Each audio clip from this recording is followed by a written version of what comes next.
Are you ready to become awesomer? Hello everyone, this is Umar, your host, and welcome to the No Limit Selling Podcast, where industry leaders share their tips, strategies, and advice on how to make you better, stronger, faster.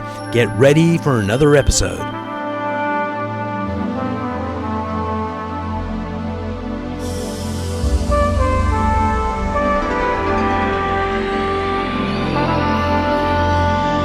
Hello everyone. Today I have the privilege of having Kendra Lee. She's the author of a few books, The Sales Magnet, I Want to Magnetize More Sales, and Selling Against the Goal. Kendra, welcome to the program.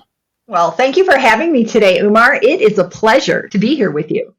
So right off the gate, I want to commend you on your website. It's got really clear, crisp messaging on, hey, if you want to do more business, you want more leads, you've come to the right place. Good job on doing that. Thank you. I'm always excited when I hear that we've hit the mark. Thank you.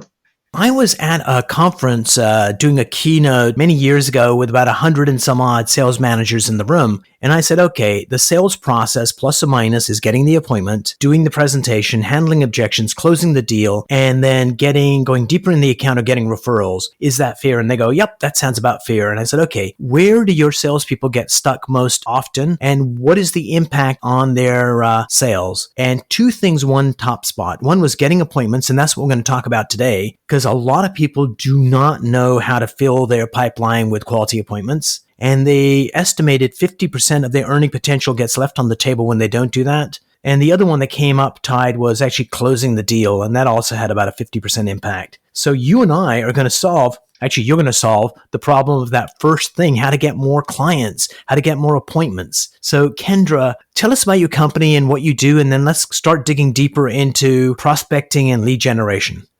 What we do is help small companies get more customers, and we do it through lead generation and sales prospecting training, because as you pointed out, that's the area that is the hardest to figure out in the sales process. So we help them generate more leads to then follow up on.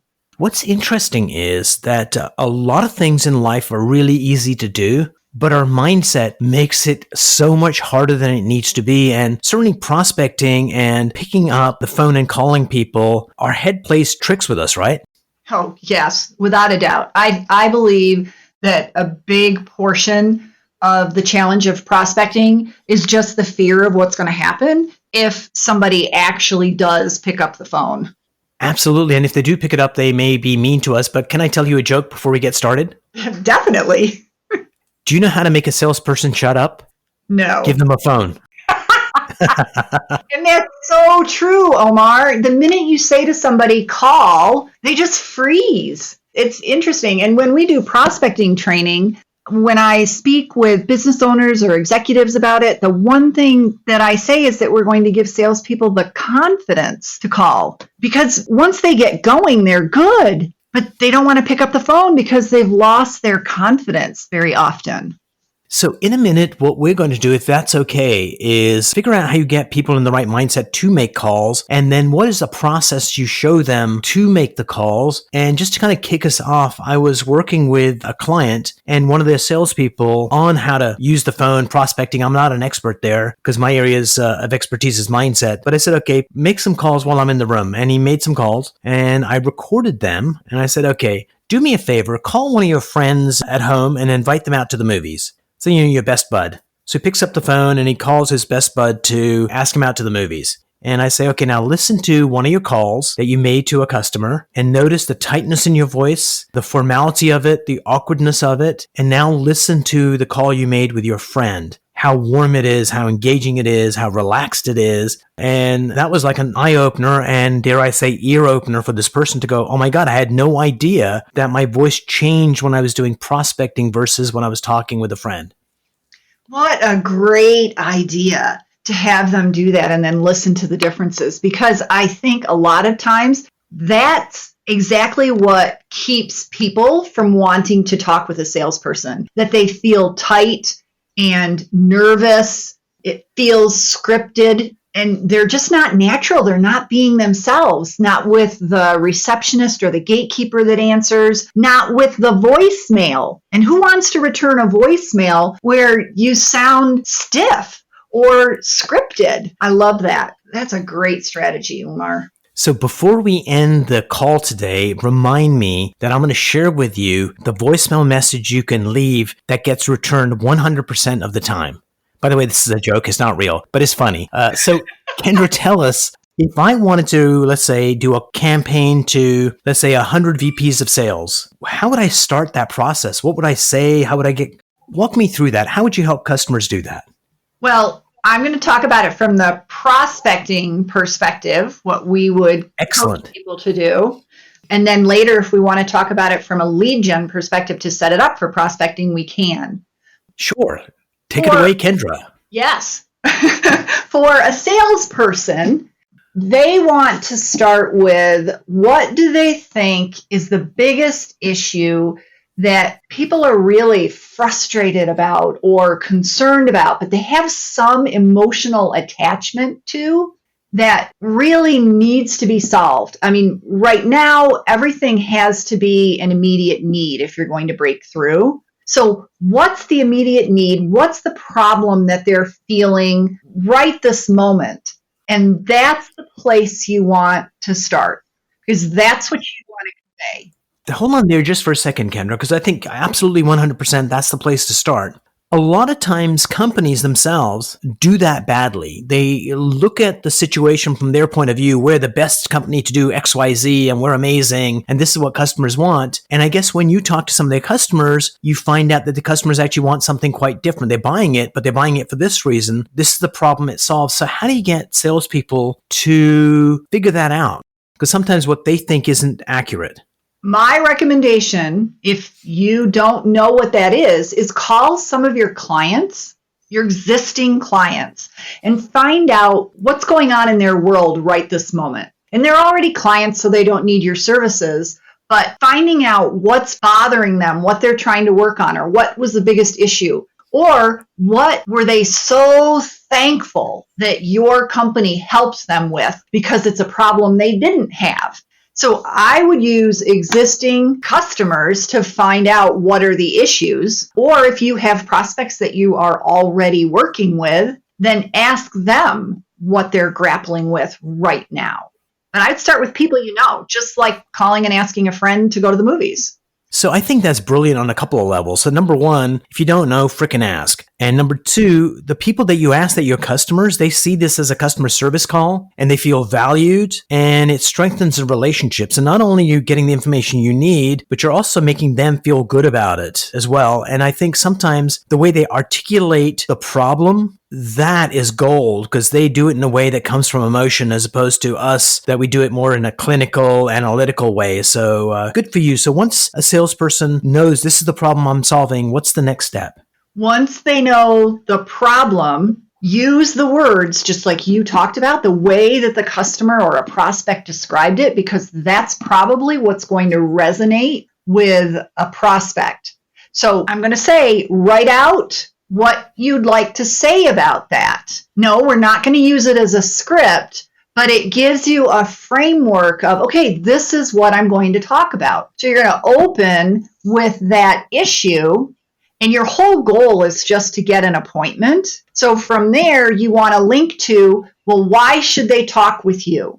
Well, because you're going to help them with that issue. Either you're going to share what others have done or are doing to solve that, or you're going to talk about ideas you have on how they could do it, but you want to set an appointment. So the next step is write out what you think you want to say so that you have a framework.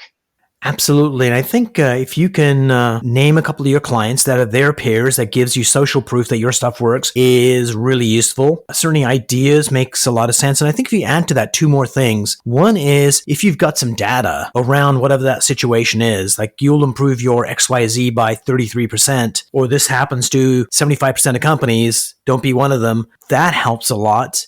And Kendra, can you talk about questions? Because sometimes asking a question really interrupts the prospect's need to hang up on you. So how would you help them ask the right questions to get people to go, huh? I want to comment on your comment about data and Yes. then the question. I agree with you. If you've got a data point that you can reference in the call, that will pique people's interest because it lends credibility to what you're talking about. For questions, have your first question prepared because you may use it at any point in that conversation. While you in your mind may be thinking, oh my gosh, I've got to talk for a little bit before they're going to say anything. The reality is you may need to dive right into your question. So your first question should directly relate to that issue, that problem, that need that they are feeling right now. Don't tell them, oh, I know that people are going to start moving from safer at home to back to the office, and they aren't sure how they're going to be able to do that. So that you start off talking about that as a problem and you may be really worried about it. I know our clients are worried about it. Don't then go into, so how many staff do you have? Yes.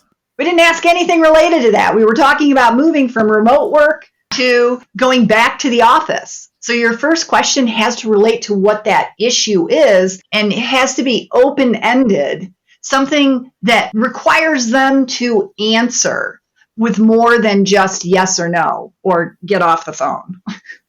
Yeah, absolutely. So once you start that dialogue, how do you get people to what is the next step? Is it getting them to accept a meeting with you? What's next?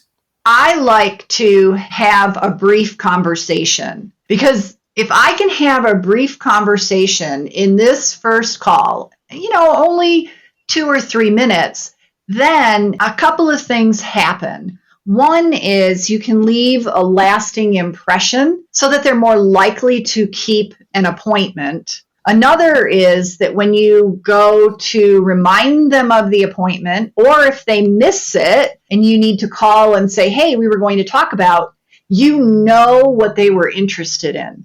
So in just a couple of minutes, you can gather enough information. So to me, that's the next step. We're going to ask a question. We're going to get a conversation started. We're going to have a brief conversation about that issue or need that they're really emotionally connected to. And then we're going to set our appointment.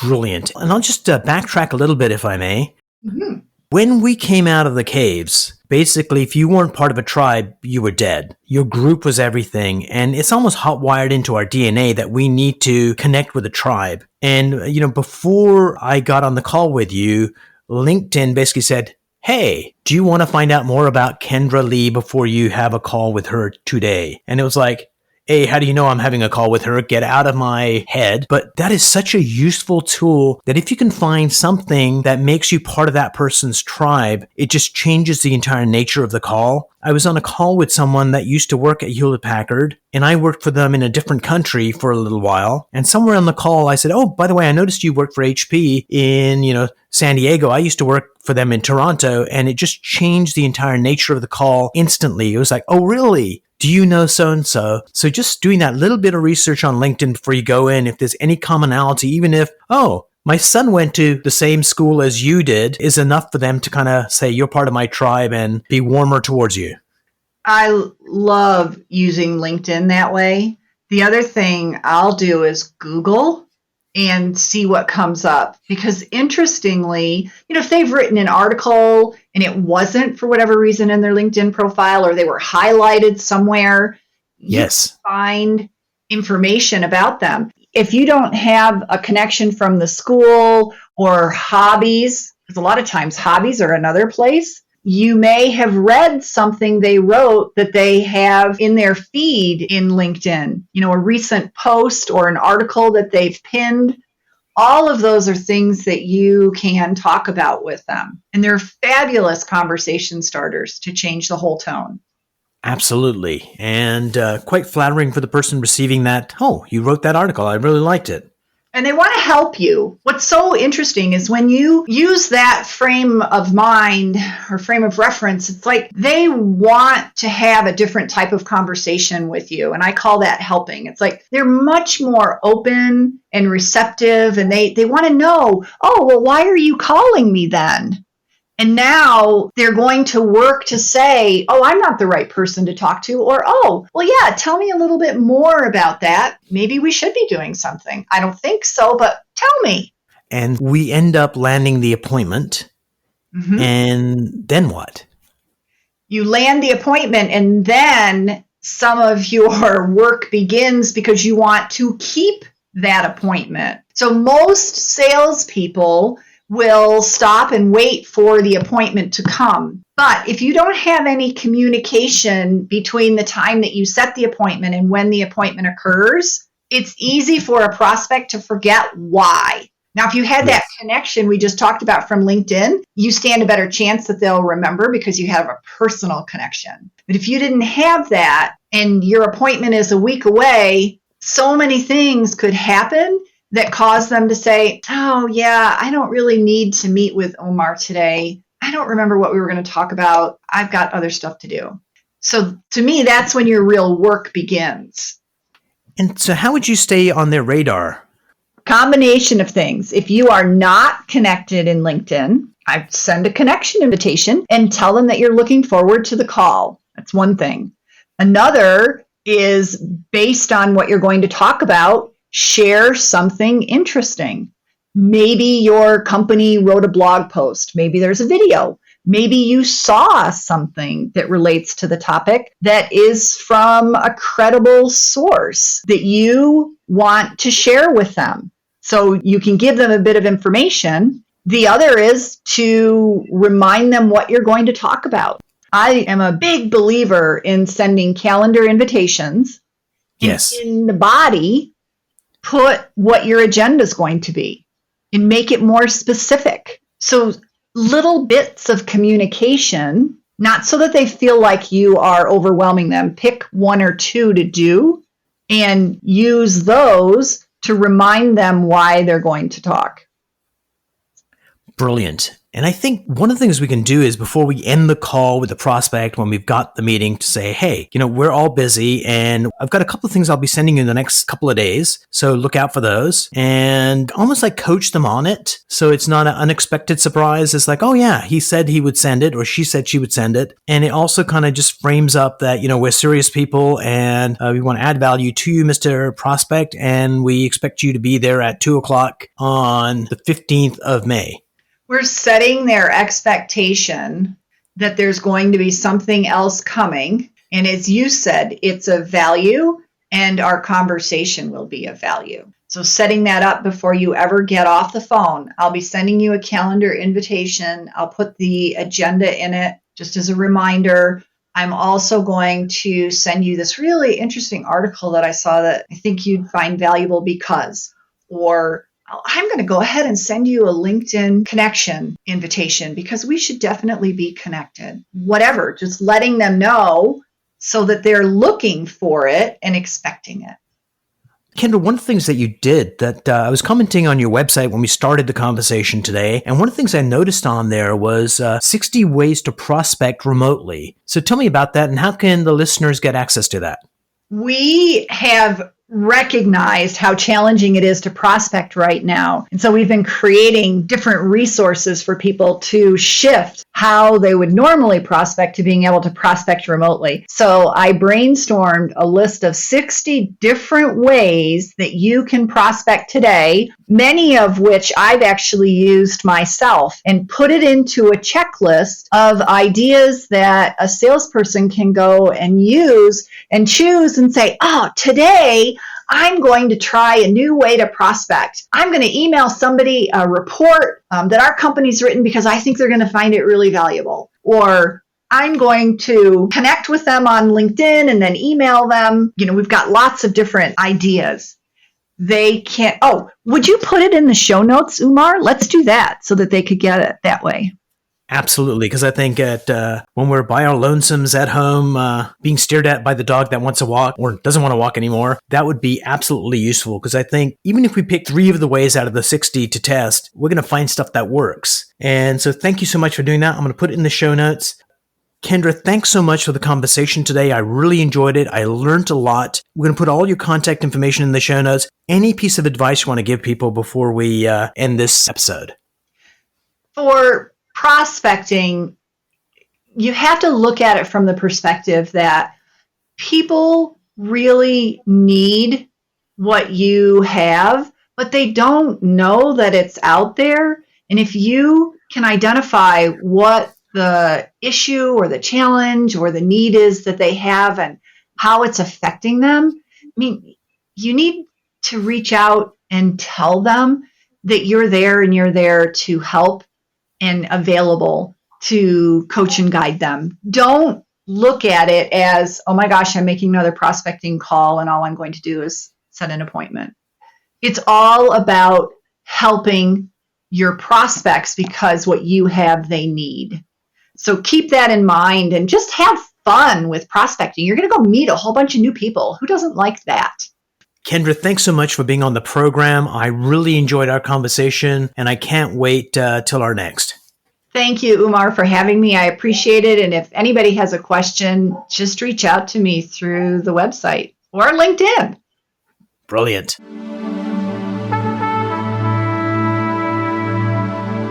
If you enjoyed this episode, please go to iTunes and leave a 5-star rating. And if you're looking for more tools, go to my website at nolimitselling.com. I've got a free mind training course there that's going to teach you some insights from the world of neuro-linguistic programming, and that is the fastest way to get better results.